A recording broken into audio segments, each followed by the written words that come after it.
ವಿಶ್ವಾಸ ಸೇರಿಕೊಂಡು ನನಗೆ ಮೋಸ ಮಾಡ್ತಾ ಇದ್ದೀರಾ. ನಿನಗೆ ಅವನ ಪರಿಚಯ ಮೊದಲಿಂದನೂ ಇತ್ತು. ನೋಡ್ಕೊಂಡ್ರೆ ತುಂಬ ಪ್ರೀತಿ ಅಲ್ವಾ? ಇಬ್ರು ಜೊತೆಯಲ್ಲೇ ಓಡಾಡ್ತೀರಾ.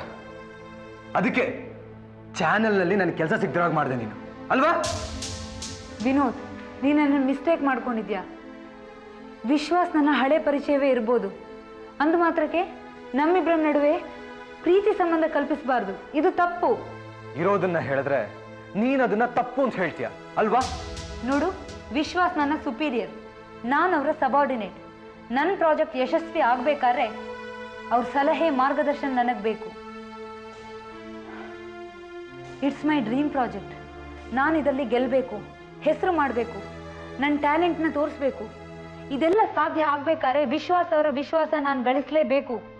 ಅವ್ರನ್ನ ಹಾಗೆಲ್ಲ ಎದುರು ಹಾಕಿಕೊಳ್ಳೋ ಹಾಗಿಲ್ಲ. ನಿನ್ನನ್ನ ಆ ಪ್ರಾಜೆಕ್ಟ್ನಲ್ಲಿ ಸೇರಿಸೋ ಬಗ್ಗೆ ನಾನು ಅವ್ರ ಹತ್ರ ಒತ್ತಡ ಹಾಕದೇ ಇರೋದಕ್ಕೆ ಕಾರಣ ಇದೆ. ಓಹೋ, ನೀನ್ ಡಾಕ್ಯುಮೆಂಟರಿ ಫಿಲ್ಮ್ ಶೂಟಿಂಗ್ಗೆ ಹೊಡ್ತಾ ಬೀಳುತ್ತೆ ಅಂತ ನನಗೆ ಚಾನೆಲ್ನಲ್ಲಿ ಕೆಲಸ ಸಿಗದೆ ಹಾಗೆ ಮಾಡಿದೆ. ಸ್ಕ್ರಿಪ್ಟ್ ವರ್ಕ್ ಮಾಡಬೇಕಾದ್ರೆ ನನ್ನ ಸಹಾಯ ಬೇಕಾಗಿತ್ತು. ಅದಕ್ಕೆ ನನ್ನ ಚೆನ್ನಾಗಿ ಉಪಯೋಗಿಸ್ಕೊಂಡೆ. ಫಿಲ್ಮ್ ಶೂಟಿಂಗ್ಗೆ ಆ ವಿಶ್ವಾಸ ಗಳಿಸ್ಬೇಕು ನಿನಗೆ. ಅದಕ್ಕೆ ಅವನಿಂದ ಹೋಗ್ತಿದ್ಯಾ? ಈ ತರ ಅವಕಾಶವಾಗಿ ಅಂತ ನಾನು ಅಂದ್ಕೊಂಡಿರಲಿಲ್ಲ. ನೋಡು ವಿನೋದ್, ಹೀಗೆಲ್ಲ ಮಾತಾಡಿ ನನ್ಗೆ ಚುಚ್ಚಬೇಡ. Try to understand me. Try to understand you? ನಿನ್ನ ಚೆನ್ನಾಗಿ ಅರ್ಥ ಮಾಡ್ಕೊಂಡಿದ್ದೀನಿ. ವಿಶ್ವಾಸನ ಪ್ರೀತಿಸ್ತಾ ಇದ್ದೋಳು ನನ್ನ ಯಾಕೆ ಪ್ರೀತಿ ನಾಟಕ ಮಾಡಿದೆ? ನನ್ನ ಭಾವನೆಗಳ ಜೊತೆ ಯಾಕೆ ಆಟ ಆಡಿದೆ? ಜೀವನದಲ್ಲಿ ಏನೋ ಸಾಧನೆ ಮಾಡಬೇಕು ಅಂತಿದ್ದವನಿಗೆ ಯಾಕೆ ದಿಕ್ಕು ತಪ್ಪಿಸ್ದೆ? ಎಷ್ಟೇ ಆಗಲಿ, ದಿನಕ್ಕೊಬ್ಬ ಗೆಳೆಯನ ಬದಲಾಯಿಸೋ ನಿನ್ನ ವಿದೇಶಿ ಸಂಸ್ಕೃತಿ ನಿನ್ನ ಹೇಗೆ ಬಿಟ್ಟು ಹೋಗುತ್ತೆ. ಆದರೆ ನಾವು ಭಾರತೀಯರು, ನಾವು ಕಾಮನೆಗಳಿಗಿಂತ ಭಾವನೆಗಳಿಗೆ ಬೆಲೆ ಕೊಡ್ತೀವಿ. ನಮಗೆ ಭಾವನೆಗಳೇ ಮುಖ್ಯ. ನಿನ್ನ ಪ್ರೀತಿ ಮಾತುಗಳು ನಂಬಿ ನಾನು ಇಷ್ಟೇ ಸಹ ಫೂಲ್ ಆದ್ನಲ್ಲ. ಇನ್ಮೇಲೆ ಆಗೋದಿಲ್ಲ. ಇನ್ಮೇಲೆ ನಾನು ಫೂಲ್ ಆಗೋದಿಲ್ಲ. ನಿನ್ನ ಡಾಕ್ಯುಮೆಂಟರಿ ಫಿಲ್ಮ್ಗೂ ಬಾಯ್, ನಿನಗೂ ಬಾಯ್. ವಿನೋದ್, ಪ್ಲೀಸ್.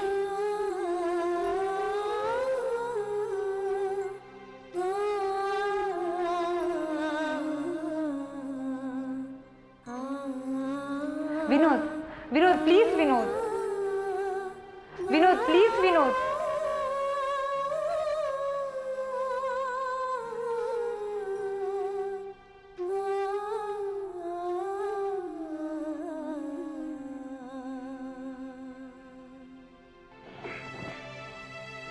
ಅಳ್ಬೇಡ. ವಿಷಯ ಏನು ಅಂತ ಹೇಳು ವಿನುತಾ. ಸುಂದರೇಶ್, ನೀವಾದ್ರೂ ಹೇಳಿ, ಏನಾಯ್ತು? ಇದ್ದಿದ್ದೊಂಚೂರು ಹಾರೋಯ್ತು. ನಾವೀಗ ನಿರಾಶ್ರಿತರು. ನಮಗೆ ನೀವೇ ಆಶ್ರಯ ಕೊಡಬೇಕು. ಜೀವನ್, ನೀವೇ ಆಶ್ರಯ ಕೊಡಬೇಕು. ಸೂರು ಹಾರೋಯ್ತು? ಗಟ್ಟಿ ಮುಟ್ಟಾದ ಟ್ಯಾರೆಸ್ ಮನೆ, ಮಳೆನೂ ಬಂದಿಲ್ಲ. ಏನ್ ಹೇಳ್ತಾ ಇದ್ದೀರಾ ನೀವು? ನಂಗೇನು ಅರ್ಥ ಆಗ್ತಾ ಇಲ್ಲ. ರಿಯಾಲಿಟಿನ ಫೇಸ್ ಮಾಡಬೇಕು. ಹೀಗೆ ಮುಖ ಮುಚ್ಕೊಂಡು ಕೂತ್ಕೊಂಡ್ರೆ ಏನು ಉಪಯೋಗ? ನೋಡಿ ಇವ್ರೆ, ನಾನು ಸುಂದರೇಶನ್ ತಂಗಿ. ನನ್ನ ನೀವು ನೋಡಿರೋದಿಲ್ಲ. ಯಾಕೆಂದ್ರೆ ಸುಂದರೇಶನ್ ಮದುವೆಗೂ ನಾನು ಬಂದಿರಲಿಲ್ಲ. ನಮ್ಮಪ್ಪ ನಮ್ಮಿಬ್ಬರಿಗೆ ಅಂತ ಒಂದು ಮನೆ ಕಟ್ಸ್ಕೊಟ್ಬಿಟ್ಟು ಹೋದ್ರು. ಆದರೆ ಅಣ್ಣ ಮಾಡಿದ ಗಣಂದಾರಿ ಕೆಲಸದಿಂದ ಆ ಮನೆ ಸಂಬಂಧನೂ ಮುಗಿದೋಯ್ತು. ಈಗ ತವ್ರ ಮನೆ ಆಸ್ತಿ ಅಂತ ನನಗೇನು ಉಳಿದಿಲ್ಲ. ಲಕ್ಷಾಂತರ ರೂಪಾಯಿ ಬೆಲೆ ಬಾಳುವಂಥ ಮನೆ ಕಳ್ಕೊಂಡು ಈಗ ನಾವಿಲ್ಲಿ ಬಂದಿದ್ದೀವಿ. ಏನು ಹೇಳ್ತಿದ್ದೀರಾ ಸುಂದರೇಶ್? ಏನಾಯ್ತು? ವಿನುತಾ, ಏಳು ಒಳಗೋಗೋಣ. ನೀನು ತುಂಬಾ ಸುಸ್ತಾಗಿದ್ಯಾ. ಸಂಧ್ಯಾ, ನೀನು ಬಾ. ಅವಳು ಬೇಡ, ಅವಳು ಇಲ್ಲೇ ಇರಲಿ. ಇವರಿಬ್ರು ಮಾತಾಡೋ ಸ್ಟೇಜಲ್ಲಿ ಇಲ್ಲ. ಅವಳಾದ್ರೆ ಏನು ನಡೀತು ಅಂತ ಎಲ್ಲ ಡೀಟೇಲ್ ಆಗಿ ಹೇಳ್ತಾಳೆ. ಕೂತ್ಕಮ್ಮ.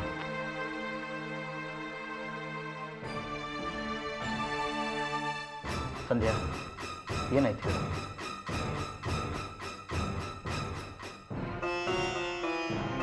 ಅಣ್ಣ ಯಾರ ಹತ್ರನೋ ಸಾಲ ಮಾಡಿದ್ದ. ಕಾಂಟ್ರಾಕ್ಟ್ನಲ್ಲಿ ದುಡ್ಡು ಬ್ಲಾಕ್ ಆಯಿತು. ಅಸ್ಲು ಗಸ್ಲು, ಬಡ್ಡಿಗೆ ಬಡ್ಡಿ, ಅದಕ್ಕೆ ಚಕ್ರ ಬಡ್ಡಿ ಬೆಳೆದು 20 ಲಕ್ಷ ರೂಪಾಯಿ ಬೆಲೆ ಬಾಳುವಂಥ ಮನೆ ಆಹುತಿಯಾಗೋಯ್ತು.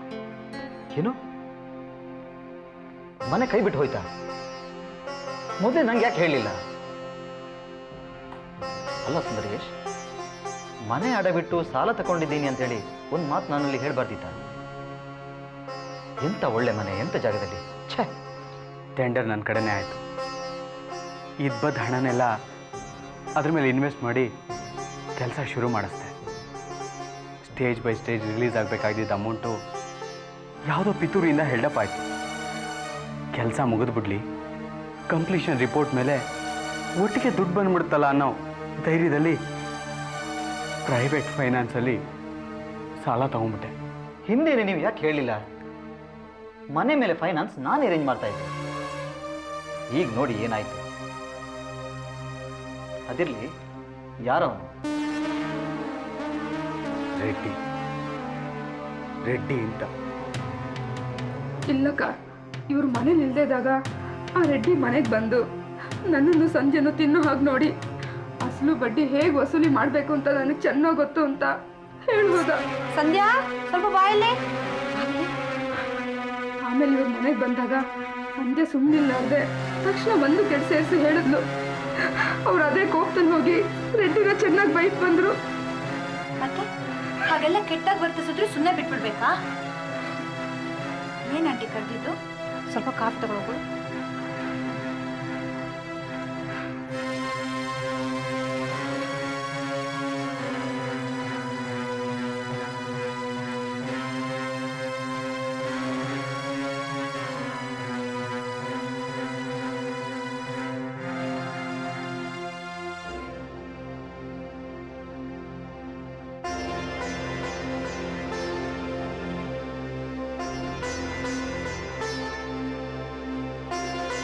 ನೋಡಿ ಜೀವನ್, ಈ ಬಿಸ್ನೆಸ್ ಅನ್ನೋದು ಒಂದು ಫೈನಾನ್ಸ್ ಮ್ಯಾನೇಜ್ಮೆಂಟ್.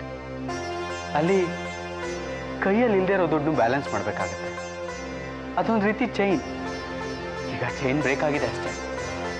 ನೀವು ತುಂಬ ದುಡುಕಿದಿರಿ ಸುಂದರೇಶ್. ದುಡ್ಡು ಸಿಗುತ್ತೆ ಅಂತ ಹೇಳಿ ಲೋಫರ್ಗಳ ಮುಂದೆ ಕೈ ಚಾಚಿದರೆ ಹೀಗೆ ಆಗುತ್ತೆ.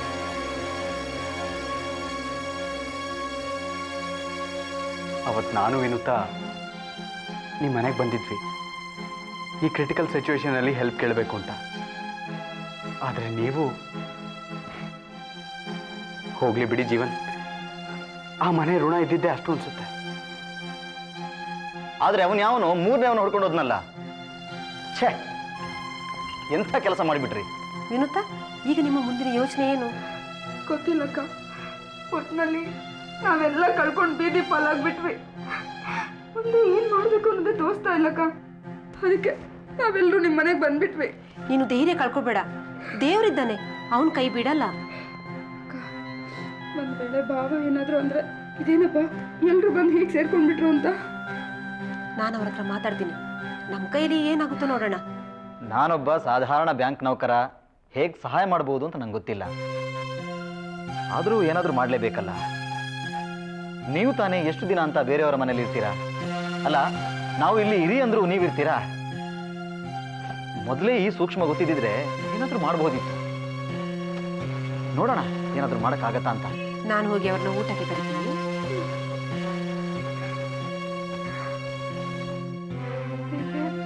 ನಾವೆಲ್ಲರೂ ನಿನ್ನನ್ನೇ ನಂಬಿದ್ದೀವಿ, ನಮ್ಮನ್ನ ಕೈ ಬಿಡ್ಬೇಡಪ್ಪ. ಸುಂದರೇಶ್, ಸಂಧ್ಯಾ, ಎಲ್ರು ಹೇಳಿ ಕೈಕಾಲು ಮುಖ ತೊಳ್ಕೊಳ್ಳಿ. ಎಲ್ರು ಒಟ್ಟಿಗೆ ಊಟ ಮಾಡೋಣ. ಒಂದು ಬಾಗಿಲು ಮುಚ್ಚಿದ್ರೇನಂತೆ 10 ಬಾಗಿಲು ತೆರೆದಿರುತ್ತೆ. ಬೆಳಿಗ್ಗೆದ್ದು ಯೋಚನೆ ಮಾಡಿದ್ರೆ ಆಯ್ತು. ವಿನುತಾ, ತಟ್ಟೆ ಹಾಕು. ರೀ, ಹೇಳ್ರಿ. ಬನ್ನಿ ಸುಂದರೇಶ್.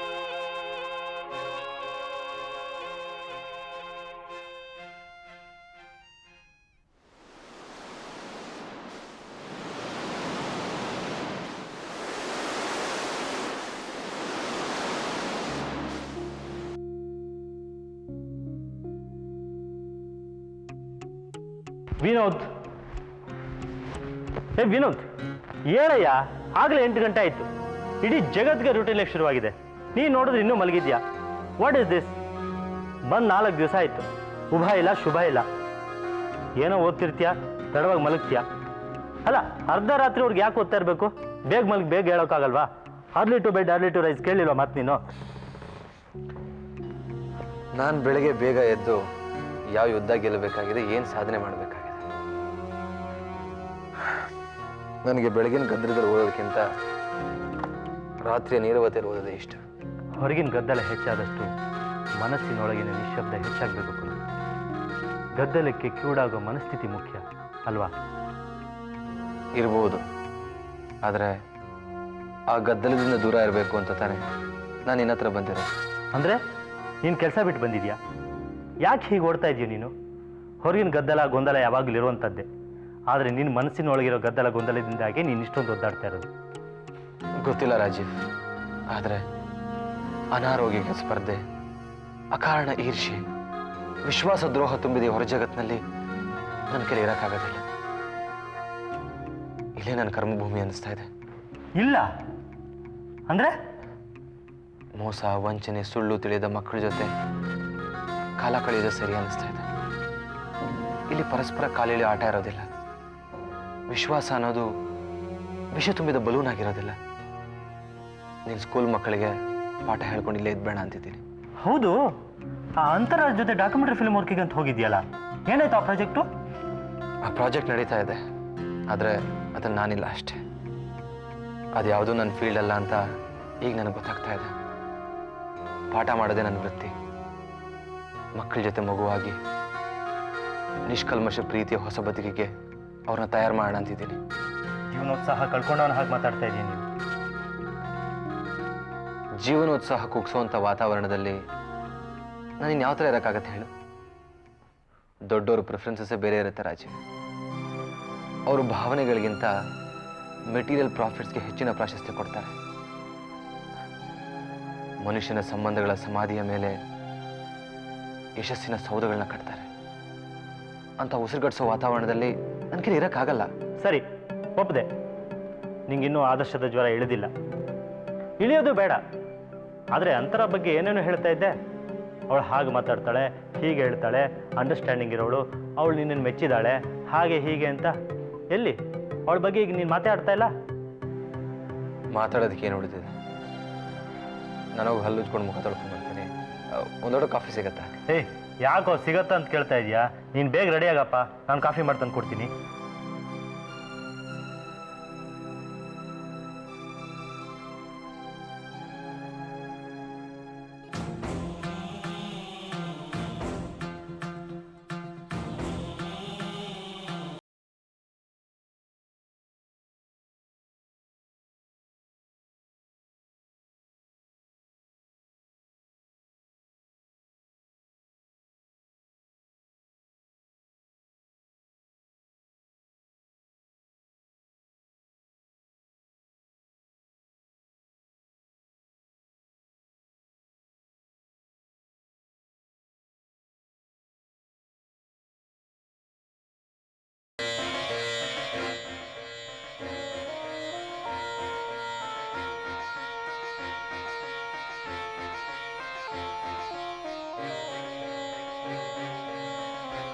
ಇದೇನು ಕಾಫಿ ತರೋಷ್ಟರಲ್ಲಿ ಆಗ್ಲೇ ಎಲ್ಲ ಹೊಡ್ತಿದ್ಯಾ?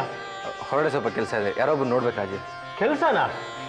ಇವತ್ತೆಲ್ಲ ಈ ವಾರ ಎಲ್ಲ ಎಲ್ಲೂ ಹೋಗಲ್ಲ, ಇಲ್ಲೇ ಇರ್ತೀನಿ, ಮಕ್ಳಿಗೆ ಪಾಠ ಹೇಳ್ಕೊಡ್ತೀನಿ ಅಂತ ಈಗ ತಾನೇ ಹೇಳ್ತಿದ್ಯಲ್ಲೋ. ರಾಜೀವ್, ದಯವಿಟ್ಟು ನಾನೇನು ಪ್ರಶ್ನೆ ಕೇಳಬೇಡ, ನಾನು ಬರ್ತೀನಿ. ಹೇ, ಸ್ವಲ್ಪ ಕಾಫಿ ಆದ್ರೂ ಕುಡ್ದಾಗ ಮರೆ.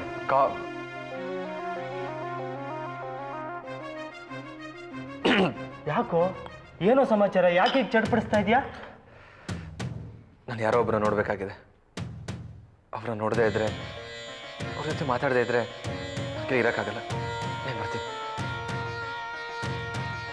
ನೀನು ಯಾಕೆ ಹೀಗೆ ಆಡ್ತಿದ್ದಾನೆ? ಇದ್ದಕ್ಕಿದ್ದಾಗ ಯಾರನ್ನೂ ಅರ್ಜೆಂಟಾಗಿ ನೋಡ್ಬೇಕಂತ ಹೇಳೋದ್ನಲ್ಲ, ಏನಾದ್ರು ಹೆಚ್ಚು ಕಮ್ಮಿ ಮಾಡ್ಕೊಳ್ತಾನೆ ಹೇಗೆ? ಸೊ 14 ದಿನದ್ದು ಶೂಟಿಂಗ್ ಪ್ಲ್ಯಾನ್ ಮಾಡಿದ್ದೀರಲ್ಲ? ಅದೇ ಮೇಡಮ್, ಫಸ್ಟ್ ಶೆಡ್ಯೂಲ್ನಲ್ಲಿ 4 ದಿನ ಇಂಟರ್ವ್ಯೂಸ್ ಇರುತ್ತೆ. ಓಕೆ. ನಾವು ದಕ್ಷಿಣ ಕನ್ನಡ ಜಿಲ್ಲೆಯ ಪ್ರಮುಖ ರಾಜಕಾರಣಿಗಳು, ಸಾಹಿತಿಗಳು, ಕಲಾವಿದರು ಇವ್ರದೆಲ್ಲ ಲಿಸ್ಟ್ ಮಾಡಿದ್ವಲ್ಲ, ಎಲ್ಲರದ್ದು ಡೇಟ್ ಸಿಕ್ಕಿದೆ ತಾನೆ? ಒಂದಿಬ್ಬರು ರಾಜಕಾರಣಿಗಳ ಡೇಟ್ಸ್ ಕನ್ಫರ್ಮ್ ಆಗಿಲ್ಲ ಅಂತ ಪ್ರೊಡಕ್ಷನ್ ಮ್ಯಾನೇಜರ್ ಹೇಳಿದ್ದಾರೆ. ಇವತ್ತು ಸಾಯಂಕಾಲ ಕನ್ಫರ್ಮ್ ಆಗುತ್ತೆ. Okay, good. ಎಲ್ಲ ಡಿಗ್ನಿಟರ್ಸ್ನ ಸ್ಟುಡಿಯೋಗೆ ಬನ್ನಿ ಅಂತ ಹೇಗೆ ಕರೆಯೋದು?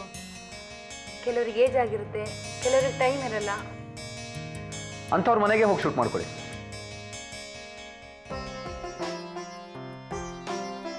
ಕೂತ್ಕೊಳ್ಳಿ.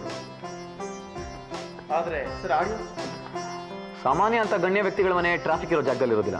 So nothing to worry. By the by, Yakshagana ಹೇಗೆ ಶೂಟ್ ಮಾಡಬೇಕು ಅಂತ ಪ್ಲಾನ್ ಮಾಡಿದ್ದೀರಿ?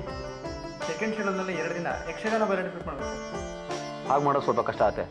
ನಾವೇ ಶೋನು ಅರೇಂಜ್ ಮಾಡಿ ಶೂಟ್ ಮಾಡೋದು ಅಷ್ಟೊಂದು ಕಾಸ್ಟ್ ಎಫೆಕ್ಟಿವ್ ಅಲ್ಲ. ಅದ್ರ ಬದಲು ಮಳೆಗಾಲ ಮುಗಿಯೋ ಟೈಮ್ಗೆ ಮೇಳೆಗಳೆಲ್ಲ ಸಂಚಾರಕ್ಕೆ ಹೊರಡುತ್ತೆ. ಆ ಮೇಳದ ಯಜಮಾನರ ಪರ್ಮಿಷನ್ ತಗೊಂಡು ಶೂಟ್ ಮಾಡಿ 2 ಕ್ಯಾಮ್ರಾ ಸೆಟಪ್ ಮಾಡಿದ್ರೆ ಆಟಕ್ಕೆ ತೊಂದರೆ ಆಗದೇ ಇರೋ ಹಾಗೆ ಶೂಟ್ ಮಾಡ್ಕೋಬಹುದು. ಹಾಗಾದರೆ ಮೊದಲು ನಾವು ಪ್ಲಾನ್ ಮಾಡಿದಾಗೆ ಇಂಟ್ರೊಡ್ಯೂಸ್ ಮಾಡಿ ದೇವಸ್ಥಾನದ ವಾಸ್ತುಶಿಲ್ಪದ ಶೂಟಿಂಗ್ ಮುಗಿಸ್ಕೊಂಡ್ಬಿಡೋದು ಒಳ್ಳೇದು. ಎಸ್, ಎಲ್ಲ ರೀಶೆಡ್ಯೂಲಿಂಗ್ ಮಾಡ್ಕೊಳ್ಳಿ. ಯಾವ್ಯಾವ ಜಾಗ ಶೂಟ್ ಮಾಡಬೇಕು ಅಂತಿದ್ರು ಅದನ್ನು ಮೊದಲು ಮುಗಿಸ್ಕೊಳ್ಳಿ. ಇನ್ನು ಉಳಿದಂಗೆ ಭೂತಾರಾಧನೆ, ದೈವಗಳ ಕೋಲ, ನಾಗಾರಾಧನೆ ಎಲ್ಲ ಎಲ್ಲೆಲ್ಲಿ ನಡೆಯುತ್ತೆ ಅಂತ ತಿಳ್ಕೊಂಡು ಆ ಟೈಮ್ಗೆ ಹೋಗಿ ಶೂಟ್ ಮಾಡ್ಕೊಂಡ್ರೆ ಆಯ್ತು. Yes sir, you are right. Kumar, Yogesh, first schedule ಮುಗಿಸಿಬಿಡೋಣ. ಆಮೇಲೆ ಬಾಸ್ ಹೇಳಿದಾಗೆ ರೀಶೆಡ್ಯೂಲ್ ಮಾಡಿಬಿಡಿ. ಸರಿ ಮಾಡ್ತೀವಿ. ನೀವು ಹೊರಡಿ, ಎಲ್ರಿಗೂ ಡೇಟ್ಸ್ ಕನ್ಫರ್ಮ್ ಮಾಡಿ. ನಾನು ಸ್ಕ್ರಿಪ್ಟ್ನ ಇನ್ನೊಂದ್ಸಲ ಚೆಕ್ ಮಾಡಿ ಚೇಂಜಸ್ ಮಾಡ್ಕೊಳ್ಬೇಕಾದ ಕಡೆ ಟಿಕ್ ಹಾಕಿರ್ತೀನಿ. ಬರ್ತೀವಿ ಮೇಡಮ್, ಬರ್ತೀವಿ ಸರ್.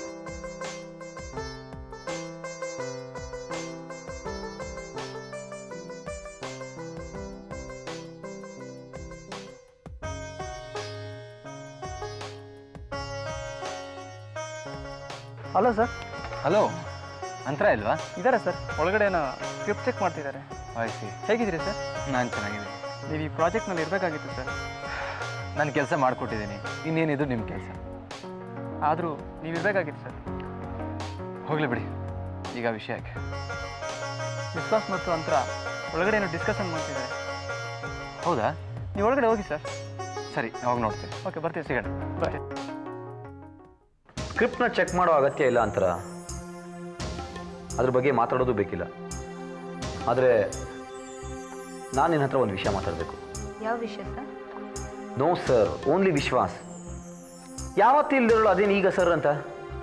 ಅವರವರ ಸ್ಥಾನಕ್ಕೆ ತಕ್ಕ ಮರ್ಯಾದೆ ಕೊಡಬೇಕಾಗುತ್ತಲ್ಲ ಸರ್. ಮತ್ತೆ ಸರ್, ಇಟ್ ಇರಿಟೇಟ್ಸ್ ಮೀ ಅಂತಾರ. ನೋಡು, ನಾನು ನಿನ್ನ ಮನಸ್ಸನ್ನು ಅರ್ಥ ಮಾಡ್ಕೊತೀನಿ. ಹೌದಾ? ಅಂತರ ಅದ್ಯಾಕೆ ಒಳ್ಳೆ ಅಪರಿಚಿತರನ್ನ ನೋಡೋ ಹಾಗೆ ನೋಡ್ತಿದ್ಯಾ? ನಾನು ನಿನ್ನ ಬಾಸ್ ಆಗಿ ಅಲ್ಲ, ನಿನ್ನ ಕ್ಲಾಸ್ಮೇಟ್, ನಿನ್ನ ಫ್ರೆಂಡಾಗಿ ಮಾತಾಡ್ತಿದ್ದೀನಿ. ಕ್ಲಾಸ್ಮೇಟ್? ಎಸ್, ಅದನ್ನು ಬದಲಾಯಿಸೋಕ್ಕಾಗಲ್ಲ. ಫ್ರೆಂಡ್ ಅಂದರೆ ಏನು ಅಂತ ಗೊತ್ತಾ ನಿಮಗೆ? ಫ್ರೆಂಡ್ ಜೀವ ತೆಗಿಯಲ್ಲ, ಜೀವ ಕೊಡ್ತಾನೆ. ನಾನು ನಿನ್ನ ಜೀವ ಕೊಡ್ತೀನಿ ಅಂತರ ಒಪ್ಕೊಳ್ತೀನಿ. ಕಾಲೇಜಲ್ಲಿದ್ದಾಗ ನಿನ್ನನ್ನು ಸ್ಟಾಕಿಂಗ್ ಮಾಡ್ತಿದ್ದೆ. ನೀನು ಎಲ್ಲಿ ಹೋದರೂ ನೀನು ಹಿಂದೆ ಬಂದು ನಿನಗೆ ಹಿಂಸೆ ಕೊಡ್ತಿದ್ದೆ. ನೀನು ಯಾರ ಹತ್ರ ಆದರೂ ಮಾತಾಡಿದ್ರೆ ನಕ್ಕರೆ ನಾನು ಸಿಟ್ಟಿಗೆ ಇಟ್ಟಿದ್ದೆ. ಅದೇ ಸಿಟ್ಟಲ್ಲಿ ನೀನು ಕೊಡಬಾದ ಹಿಂಸೆ ಕೊಡ್ತಿದ್ದೆ. ಎಲ್ಲ ನಿಜ, ಎಲ್ಲ ಒಪ್ಕೊತೀನಿ. ಆದರೆ ಅದೆಲ್ಲ ನಿನ್ನ ಬಗ್ಗೆ ನನಗಿದ್ದ ಪ್ರೀತಿ ಅಂತರ, ನಿನ್ನ ಮೇಲಿದ್ದ ಮೋಹ. ನೀನು ನನ್ನವಳು ಅನ್ನೋ ಅಧಿಕಾರದಿಂದ ನಿನ್ನಂಥ ಸುಂದರವಾದ ಹೂವು ಬೇರೆ ಯಾರಿಗೂ ಸೇರೋದನ್ನ ನಾನು ಸಹಿಸ್ಕೊಂತಿರ್ಲಿಲ್ಲ. ಅದಕ್ಕೆ ಹಾಗೆ ಮಾಡ್ತಿದ್ದೆ. ಪ್ರೀತಿ ಅನ್ನೋದು ಮನಸ್ಸಿನಾಳದಲ್ಲಿ ತಿಳಿಯದೆ ಹುಟ್ಟುವ ಒಂದು ಸುಂದರವಾದ ಭಾವನೆ. ಬಲವಂತದಲ್ಲಿ ಅದು ಅರಳೋದಿಲ್ಲ. ನನಗೆಲ್ಲ ಅರ್ಥ ಆಗುತ್ತೆ ಅಂತರ. ಕಾಲೇಜ್ ದಿನಗಳಲ್ಲಿ ನನ್ನ ಬಿಹೇವಿಯರ್ನ ನೆನೆಸ್ಕೊಂಡ್ರೆ ನನಗೀಗಲೂ ಬೇಜಾರಾಗುತ್ತೆ. ಇಷ್ಟು ವರ್ಷಗಳ ನಂತರನೂ ನನ್ನ ಹೃದಯದಲ್ಲಿ ಮಿನುಗ್ತಿರೋ ತಾರೆ ಅಂದರೆ ಅದು ನೀನು.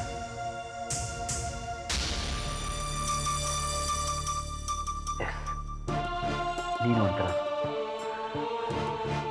ನನ್ನ ಕಣ ಕಣದಲ್ಲೂ ತುಂಬಿದೀಯ. ನಾನೀಗ ಒಬ್ಬ ಜವಾಬ್ದಾರಿ ಇರೋ ಮನುಷ್ಯ ಆಗಿದ್ದೀನಿ. ಹಳೆ ವಿಶ್ವಾಸ ಅಲ್ಲ, ನಾನು ಬದಲಾಗಿದ್ದೀನಿ. ನಾನು ಬದಲಾಗಿದ್ದೀನಿ. ಬದಲಾಗದೇ ಇರೋದು ಅಂದರೆ ನಿನ್ನ ಮೇಲೇನಾಗಿದ್ದ ಪ್ರೀತಿ. ನಿಜ ಹೇಳಬೇಕು ಅಂದರೆ ಮೊದಲಿಗಿಂತಲೂ ನೀನು ನನಗೆ ಹತ್ತಿರವಾಗಿದೆಯಾ, ಇನ್ನೂ ಹೆಚ್ಚು ಪ್ರಿಯವಾಗಿದೆಯಾ ಅಂತರ. ನಮ್ಮ ಡಿಸ್ಕಷನ್ ಮುಗಿದಿದ್ರೆ ನಂಗೆ ಹೋಗಬೇಕು. ಶೂಟಿಂಗ್ಗೆ ಬೇರೆ ವ್ಯವಸ್ಥೆ ಮಾಡಬೇಕು. ಅಂತರ ಪ್ಲೀಸ್, ನನ್ನ ಮಾತಿನ್ನು ಮುಗುದಿಲ್ಲ. ನೀನು ನನಗೆ ಉತ್ತರ ಕೊಡಬೇಕು. ನಿನ್ನ ಉತ್ತರ ಪಾಸಿಟಿವ್ ಆಗಿರಬೇಕು. ಹೇಳು Antara. Do you love me? Vishwas please. Antara stop it Vishwas.